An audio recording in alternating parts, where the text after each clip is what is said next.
ಗಾನವಿ ಸಾವಿನ ಬೆನ್ನಲ್ಲೇ ಪತಿ ಸೂರಜ್ ಆತ್ಮಹತ್ಯೆ. ವೆಲ್ಕಮ್ ಬ್ಯಾಕ್ ಟು ಸ್ಕೀಮ್ ವಾರ್ತಾ ಚಾನೆಲ್. ಗಾನವಿ ಆತ್ಮಹತ್ಯೆ ಮಾಡಿದ ಒಂದೇ ದಿನದಲ್ಲಿ ಪತಿ ಸೂರಜ್ ಆತ್ಮಹತ್ಯೆ ಮಾಡಿಕೊಂಡಿದ್ದಾರೆ. ಅದರ ಬಗ್ಗೆ ಅವರ ಪೇರೆಂಟ್ಸ್ ಏನ್ ಹೇಳ್ತಾರೆ ಅಂತ ಹೇಳಿ ಕೇಳೋಣ. ಆ ಥರ ಹುಡುಗಿಗಳು ಅಂತ ತೋರಿಸ್ಬೋದಿತ್ತಲ್ಲ.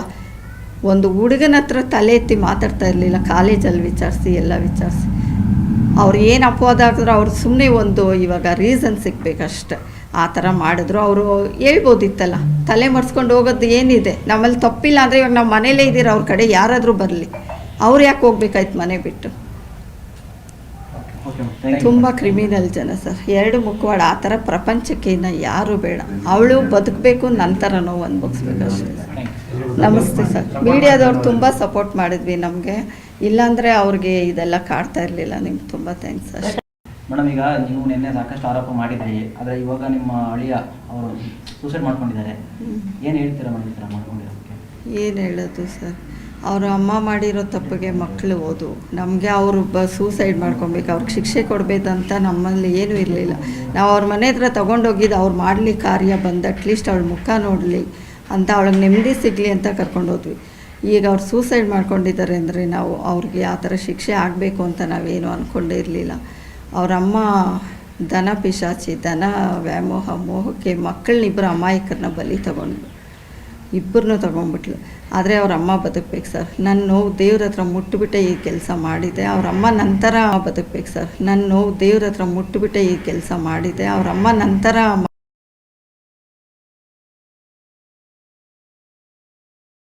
ಮಗನ ಕಳ್ಕೊಂಡು ನೋವು ಅನುಭವಿಸ್ಬೇಕು ಅಷ್ಟೇ. ನಮಗೇನಾದರೂ ಮಾಡಬೇಕಂತ ಯಾವತ್ತೂ ಏನು ಅಂದ್ಕೊಂಡಿರಲಿಲ್ಲ. ಅವ್ರಿಗೆ ನನ್ನ ಮಗುಗೆ ನೆಮ್ಮದಿ ಸಿಗಬೇಕಂತ ಅವ್ರ ಮನೆ ಹತ್ರ ಕರ್ಕೊಂಡು, ಅವಳು ತುಂಬ ಇಷ್ಟ ಆ ಮನೇಲಿ ಇರಬೇಕು, ಗಂಡನ ಜೊತೆ ಬಾಳಬೇಕು, ಬದುಕಬೇಕು ಅಂತ.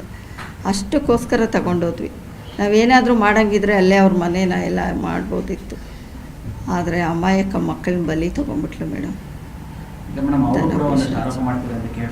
ಆ ಆರೋಪ ಇದ್ದಿದ್ರೆ ಸರ್, ಅವರು ನಮ್ಮ ಮಗಳ ಬಗ್ಗೆ ಏನಾದರೂ ಇದ್ದಿದ್ರೆ, ಅವರು ಒಳ್ಳೆಯವರಾಗಿದ್ದರೆ ಏನಕ್ಕೆ ತಲೆ ಮರೆಸ್ಕೊಂಡು ಓಡ್ಬೇಕಾಯ್ತು? ಪೊಲೀಸ್ ಸ್ಟೇಷನ್ ಬಂದು ಸರೆಂಡರ್ ಆಗಿ ನನ್ನ ಮಗಳ ಅಪವಾದ ಹೇಳ್ಬೋದಿತ್ತಲ್ವ ಆವಾಗಲೇ, ಅವಳು ಈ ಥರ ಮಾಡಿದ್ದಾಳೆ ಅಂತ. ಒಂದು ಕಪ್ಪು ಚುಕ್ಕೆ ನನ್ನ ಮಗಳಲ್ಲಿ ಹುಡ್ಕೋಕ್ಕಾಗಲ್ಲ. ಪ್ರಪಂಚನೇ ಕೇಳ್ರಿ ಸರ್. ನನ್ನ ಮಗಳು ಯಾವುದೇ ಹುಡುಗನ್ನ ಯಾವುದು ಒಂದು ಫ್ರೆಂಡನ್ನ ಮಾತಾಡಮ್ಮ ಅಟ್ಲೀಸ್ಟು ಅಂದರೆ ನನ್ನ ಮಗು ಮಾತಾಡ್ತಾ ಇರಲಿಲ್ಲ. ಅವ್ರು ಹಾಕಿರೋ ಅಪವಾದ ಸುಳ್ಳು ಸರ್. ಪ್ರಪಂಚಕ್ಕೆ ಒತ್ತಿ ಒತ್ತಿ ಹೇಳ್ತೀನಿ, ಒಂದು ಕಪ್ಪು ಚುಕ್ಕೆ ಅವಳಲ್ಲಿ ಹುಡ್ಕೋಕ್ಕಾಗಲ್ಲ.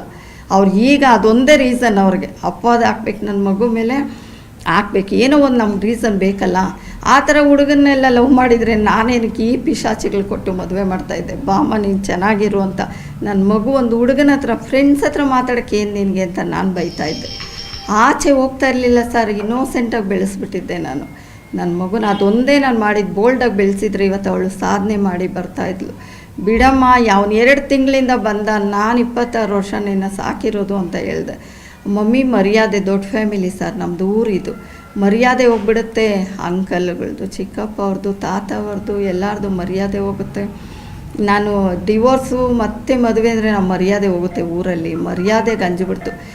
ಕಾಲು ಹಿಡ್ಕೊಂಡ್ಲು ಸರ್. ಸೋಮವಾರ ಬರೋಕ್ಕೆ ಸೂರಜ್, ನನ್ನ ಕಳಿಸ್ಬೇಡಿ ಅತ್ತೆ, ನನಗೆ ಕಳಿಸ್ಬೇಡಿ, ನಾನು ಇಲ್ಲೇ ಬದುಕ್ತೀನಿ, ಅವ್ನು ನನ್ನ ಹತ್ರ ಮಲಗಿಲ್ಲ ನನಗೆ ಬೇಡ, ನನಗೆ ಪ್ರೀತಿ ಕೊಡ್ರಿ ಸಾಕು.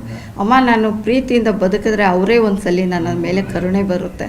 ನಮ್ಮ ಬಾವ ಬಂದು 4 ದಿನ ಕರ್ಕೊಂಡು ಹೋಗ್ತಾರಮ್ಮ ಅಂತ ಹೇಳಿದ್ಲು. ಯಾರ ಹತ್ರ ಹೇಳ್ಕೊಳಕ್ಕೂ ನನ್ನ ಬಿಟ್ಟಿಲ್ಲ. ನನಗೆ ಹೇಳಿದ್ದೆ ಅವತ್ತು. ಅವಳು ಬ್ಲ್ಯಾಕ್ ಮೇಲ್ ಮಾಡಿ ಇಟ್ಕೊಂಬಿಟ್ಟಿದ್ರು ಸರ್. ಊಟ ಎಲ್ಲ ಸ್ವಲ್ಪ ಸ್ವಲ್ಪ ಕೊಟ್ಕೊಂಡು, ಹೊಟ್ಟೆ ತುಂಬ ನಮ್ಮ ಮಗು ಊಟನೂ ಮಾಡಿರಲಿಲ್ವಂತೆ. ನಾನು 2 ತಿಂಗಳು ಹತ್ಬಿಟ್ಟಿದ್ದೀನಮ್ಮ, ನನ್ನ ಕಣ್ಣಲ್ಲಿ ನೀರಿಲ್ಲ. ಇವಾಗ ನಮ್ಮ ಮನೆಗೆ ಬಂದಳು, ಹತ್ಬಿಡೆ ಸ್ವಲ್ಪ ಅಂತಂದರೆ ಕಣ್ಣಾಗ ನೀರಿಲ್ಲ. ನಾನು 2 ತಿಂಗಳು ಹತ್ಬಿಟ್ಟೆ. ನಾನು 20 ವರ್ಷದ್ದು ಕಷ್ಟ ಅನುಭವಿಸ್ಬಿಟ್ಟೆ ನಾನು. ಇನ್ನು ನನಗೆ ಅಳಕ್ಕೆ ಇದಿಲ್ಲ. ನಾನು ಹಗಲು ರಾತ್ರಿ 2 ದಿನ ಅವಳಿಗೆ ಹೇಳಿದೆ ಸರ್, ಎಷ್ಟು ಪ್ರಪಂಚ ಏನಿಲ್ಲಮ್ಮ, ಅವನಿಗೆ ಡಿವೋರ್ಸ್ ಮಾಡೋಣ, ಬೇರೆ ಮದುವೆಯಾಗಿ ಇಷ್ಟ ಇದ್ದರೆ, ಇಲ್ಲಾಂದರೆ ಇಷ್ಟು ದಿನ ಸಾಕಿದ್ದೀನಿ, ನಾನು ಸಾಕ್ತೀನಿ ನಿನಗೆ.